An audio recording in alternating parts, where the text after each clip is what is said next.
Right, so here we go. Van coming along, we slow down, he doesn't, smashes the driver's side door mirror. We stop, we get out, we pick up the plastic, and he's driven off. So this is the result. The surrounders come off, the clips are all in place, which is good, but obviously the inside or the other side of the mirror, the glass has been smashed. So we need to take the whole lot out. It's a heated mirror. This is a Nissan Qashqai N-Tech 1.5 DCI from 2010. So here we go. We can see that the glass, the mirror's been kind of cracked and smashed and stuff. You can get cheap bits of mirror to stick on over cracked glass, but just do it properly. Just take the thing off and put a new one in. So the new ones come from Amazon. I think it's about £10. I'll put a link in the description.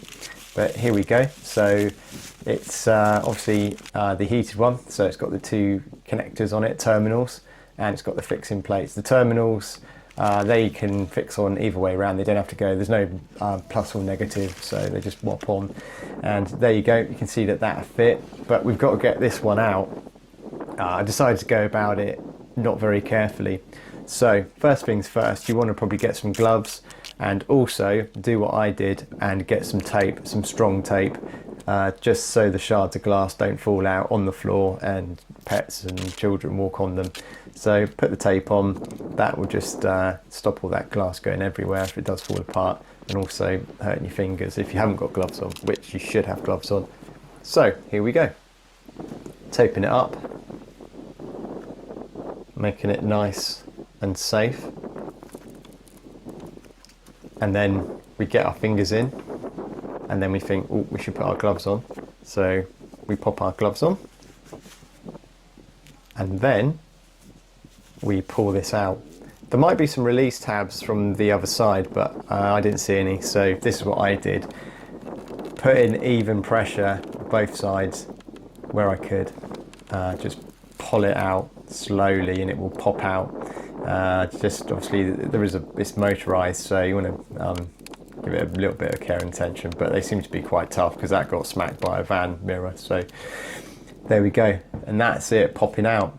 You can see the heating element there inside, and the bit that it sticks onto is all intact. And then we've just got to take the terminals off. I use pliers. They're kind of like slightly corroded as well. So they were the biggest problem with this job, actually, getting them back on the new one. The terminal sizes were exactly the same, but pushing them on and like was just a nightmare. And then for them to stay on, so I kind of like squeezed them shut a bit. Make sure when you do put these on that they're pointing away from each other as best as you can, because obviously if these do touch, you're going to be blowing fuses and causing all sorts of problems. So yeah, just one thing to bear in mind. Just kind of like doing the fiddly work there.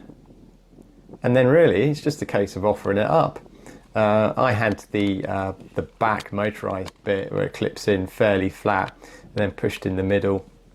But yeah, just pushing it in, and you can hear it go click, and once it's done that, that's it. So it's just a case then of putting this plastic back on, which again is a very simple job, and just off it up it the right way, not the wrong way. So there we go, it's better. And yeah, pushed it into place and it all clips in, and that's about it.